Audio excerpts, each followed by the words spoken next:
Baik, bismillahirrahmanirrahim. Assalamualaikum warahmatullahi wabarakatuh dan selamat berjumpa kembali dalam sesi pengajaran dan pembelajaran di rumah bersama dengan saya bagi mata pelajaran Bahasa Melayu tahun 2. Jadi alhamdulillah masih lagi diberi kesempatan oleh Allah Subhanahu Wa Taala untuk kita sama-sama berjumpa pada hari ini meneruskan pembelajaran kita. Saya minta ampunan maaf, lama saya menghilangkan diri. Okey, saya cuti sakit. Okey, dan kali ini alhamdulillah saya dah semakin kuat sikit lah untuk kita teruskan kelas kita pada hari ini. Okey, jadi tanpa membuang masa, jom kita tengok apa yang akan kita pelajari pada hari ini. Okey, mata Bahasa Melayu tahun 2. Okey, objektif pembelajaran kita pada hari ini adalah ada dua, iaitu pada akhir pembelajaran ini murid akan dapat yang pertama bertutur dengan baik untuk menjelaskan sesuatu perkara dengan betul, dan yang kedua memahami perkara yang ingin dijelaskan. Okey, jadi dua sajalah objektif pembelajaran kita pada hari ini. Okey, sebelum kita meneruskan dengan mendengar dan bertutur, okey, kita akan lihat dahulu, sebab mendengar dan bertutur ni kita dah masuk kepada unit yang lain lah. Kita dah masuk kepada tema yang lain. Tapi sebelum kita nak menamatkan tema yang sedia ada ini, kita akan buat sedikit pemulihan lah, iaitu kita akan cuba jawab ni bersama-sama dengan saya lah. Video ni dihasilkan untuk murid yang tak dapat mengikuti kelas secara Google Meet. Jadi murid yang menonton video ini boleh cuba sama-sama menjawab bersama-sama dengan saya lah.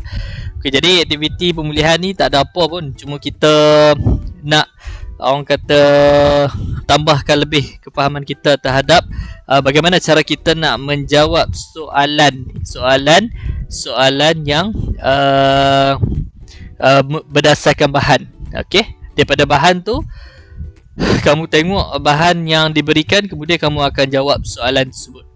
Okey, contoh dia, jom kita baca dahulu. Okey, arahan dia adalah tulis jawapan berdasarkan soalan di bawah. Okey, tangan adalah antara anggota badan yang penting. Kita menggunakan tangan untuk melakukan banyak aktiviti. Okey, perenggan yang kedua, kuman membiak pada tangan yang kotor. Oleh itu, tangan perlu dicuci sebelum dan selepas makan. Tangan perlu dicuci dengan menggunakan sabun dan air yang bersih. Selepas cuci, lap tangan dengan tuala yang bersih. Okey, kemudian lap sehingga kering. Okey, itu adalah petikan yang diberikan kepada kita. Kemudian di bawahnya dia meminta kita untuk menulis jawapan berdasarkan soalan yang diberikan. Ada 5 soalan yang diberikan kepada kita. Okey, kat sini kita akan jawab satu persatu.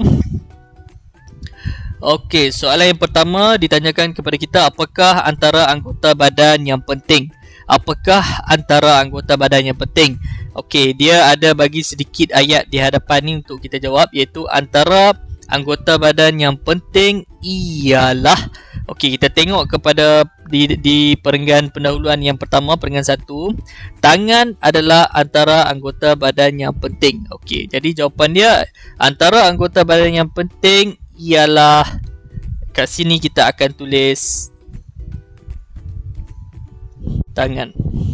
Okey, tangan ialah antara anggota badan yang penting. Jadi jawapan dia antara anggota badan yang penting ialah tangan. Okey, soalan yang kedua, di manakah kuman membiak? Di manakah kuman membiak? Cuba kita lihat pada perenggan kedua, dia bagi tahu jawapan, kuman membiak pada tangan yang kotor.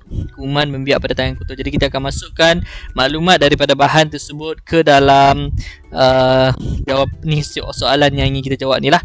Kuman membiak pada tangan yang kotor. Okey, seterusnya soalan ketiga, bilakah tangan perlu dicuci? Bilakah tangan perlu dicuci? Okey, kat perenggan yang kedua pun ada masih lagi pada perenggan yang kedua telah diberikan jawapan tangan perlu dicuci sebelum dan selepas makan. Jadi murid akan tulis daripada sinilah. Tangan akan dicuci sebelum dan selepas makan, tulis dekat sini. Okey. Dan yang keempat, bagaimanakah cara mencuci tangan?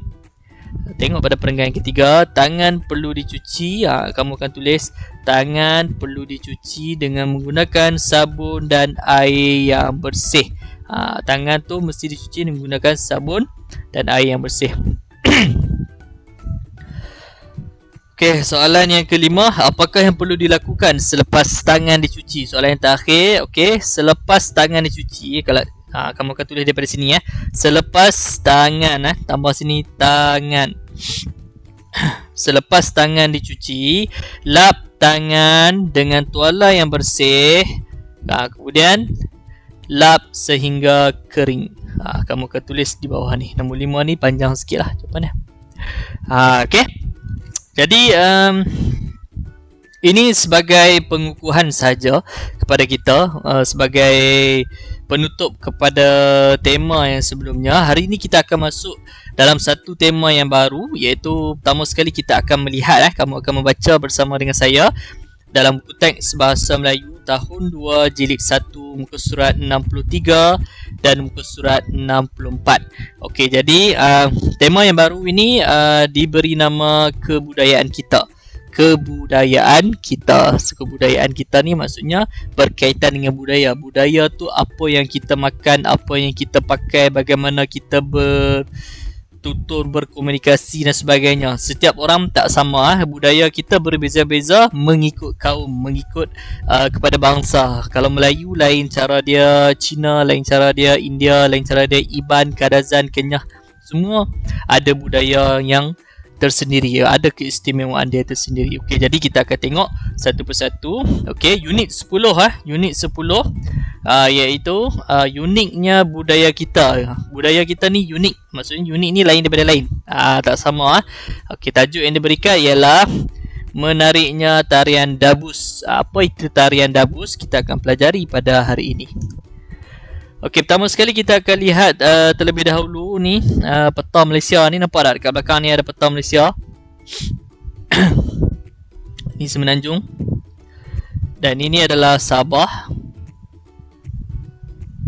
Dan ini adalah Sarawak. Okey. Okey, okey. Ini adalah peta Malaysia. Kalau kamu lihat peta Malaysia ni dekat sini, ini negeri apa ni? Ini negeri Pulau Pinang. Jadi ini adalah Pulau Pinang. Okey, jadi Pulau Pinang ni dia menunjukkan kita satu gambar. Ada ditulis sini muzium nombor 1, Muzium Kaca Pulau Pinang. Kemudian ni dekat Kedah dia ada kata baju kurung Kedah. Kemudian nombor 3 ni Masjid Beijing dekat Kelantan. Ada tarian dabus dekat negeri Perak. Yang keempat ni yang akan kita pelajari sebentar lagi. Kemudian dekat dekat Selangor ada Kota Darul Ehsan. Kota Darul Ehsan negeri Selangor. Kemudian yang keenam dekat Sabah ada Amplang, negeri Sabah. Amplang ni sejenis makanan. Okey, dan yang kelima ada rumah yang ketujuh ada Rumah Panjang Negeri Sarawak. Ada lagi lah kalau kat tempat-tempat lain seperti di negeri Pahang, Negeri Sembilan, Melaka, masing-masing punya kebudayaan yang tersendiri ya. Ini adalah contoh-contoh yang ditunjukkan kepada kita sahaja.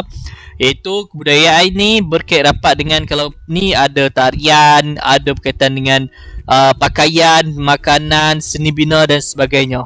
Ini adalah berkait rapat dengan kebudayaan kita di Malaysia. Okey. Okey, murid-murid boleh buka muka surat 64. Kita akan melihat, kita terus melihat kepada bahan yang diberikan kepada kita. Okey, dekat mana bahan dia? Di dalam petak yang berwarna hijau ini adalah bahan. Kita sebut sebagai bahan. Bahan tu maklumat lah, maklumat yang diberikan kepada kita. Kita perlu baca maklumat ni untuk kita keluarkan, kita boleh ceritakan maklumat ini kepada orang lain. Jadi kelas kita hari ni hanya sebenarnya kamu akan bercakap lah, kamu akan bertutur lah, sebab ini pun ini pun dalam subtopik mendengar dan bertutur. Jadi sebenarnya kamu akan bertutur, kamu akan baca maklumat yang diberikan, kemudian kamu akan ceritakan balik maklumat tu kepada kawan-kawan kamu. Jadi kita akan tengok satu persatu. Maklumat yang pertama, tarian tradisional negeri Perak. Tarian tradisional negeri Perak. Yang kedua, menggunakan alat muzik seperti gendang, gong, kompang dan rebana. Yang ketiga, menggunakan menggabungkan tarian, muzik dan nyanyian. Dan yang keempat, penari membawa sejenis alat yang dinamakan anak dabus, iaitu besi tajam yang mempunyai cincin di sekeliling bahagian atasnya. Dan yang kelima, dia kata situ menonjolkan ciri-ciri pahlawan yang berani. Di sebelah ni dia ada bagi kepada kita gambar penari penari yang diibaratkan seperti pahlawan yang berani Okey. Setiap penari tu dia ada pegang sejenis alat yang dinamakan dabus ataupun besi tajam yang digunakan semasa tarian tu. Okey, jom kita perhatikan kepada dialog di bawah, iaitu dialog di antara Yahya dan rakan-rakannya. Jom kita bacakan yang pertama. Dia cakap, "Kawan-kawan, semalam saya telah menonton tarian dabus di televisyen." Okay, kemudian kawan dia cakap, "Yahya, apakah tarian dabus itu?" Okay, nanti Yahya akan terangkan kepada rakan-rakan dia. Saya akan berikan contoh jawapan di sebelah nanti. Dia cakap, tarian dabus ialah tarian tradisional negeri Perak. Okey, tarian dabus ialah tarian tradisional negeri Perak. Yahya dah ambil maklumat ni Tarian tradisional negeri Perak ni telah diambil daripada bahan di atas. Nampak? Tarian tradisional negeri Perak. Kemudian dia cakap lagi, tarian ini ni yang kita akan cari apakah jawapan ataupun maklum balas yang sesuai diberikan kepada rakan-rakan dia. Yahya nak sebut macam mana, nanti kamu akan bantu Yahya untuk bagi macam mana kita akan menjawab kepada soalan daripada rakan-rakan, apakah tarian dabus itu. Jadi macam mana nak jawab soalan itu adalah kita akan melihat kepada ni semua maklumat yang telah diberikan. Okey, saya padamlah sebab nampak. Okey, yang pertama dia dah jawab, tarian dabus ni ialah tarian tradisional negeri Perak. Kemudian tarian ini, tarian ni sebab cikgu buat dalam bentuk perenggan cikgu buat dalam bentuk perenggan pendahuluan. Okey, ni cadangan jawapan daripada cikgu. Tarian ini ialah tarian tradisional negeri Perak. Tarian ini dipersembahkan semasa majlis perkahwinan dan pertabalan raja. Ini adalah yang ditambah oleh cikgu lah. Maklumat yang diambil daripada bahan tersebut yang berwarna biru ni. Warna biru ni diambil daripada bahan ini. Okey. Kemudian tarian ini menggunakan alat muzik seperti gendang, gong, kompang dan rebana. Cikgu ambil daripada sini ayat dia tu. Kita buat ayat. Kemudian tarian ini menggabungkan tarian muzik dan nyanyian. Okey, tarian ini ada muzik dan ada nyanyian. Okey. Dalam tarian ini, penari membawa sejenis alat yang dinamakan sebagai dabus, yang dinamakan anak dabus maafkan cikgu, sini ada anak dabus, iaitu besi yang tajam yang mempunyai cincin di sekeliling atasnya. Dan yang last sekali, tarian ini menonjolkan ciri-ciri pahlawan yang berani dekat sini. Bahannya kita menceritakan berdasarkan bahan yang telah diberikan. Jadi Yahya boleh ceritakan kepada rakan-rakan dia menggunakan bahan yang telah diberikan yang telah diberikan di dalam buku teks sini.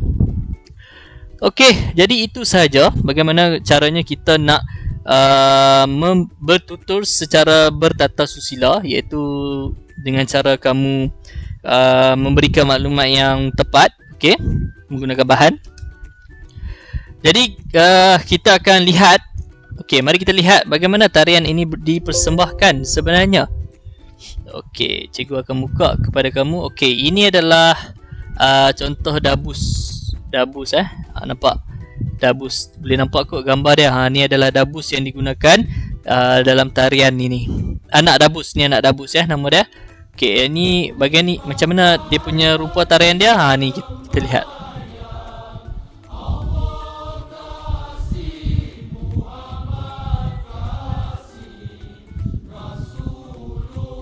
Dia ada gabungan nyanyian dan muzik. Beginilah contoh tarian dabus daripada negeri Perak. Okey, dari segi pemakaian dia pun dia menonjolkan ciri-ciri kepahlawanan.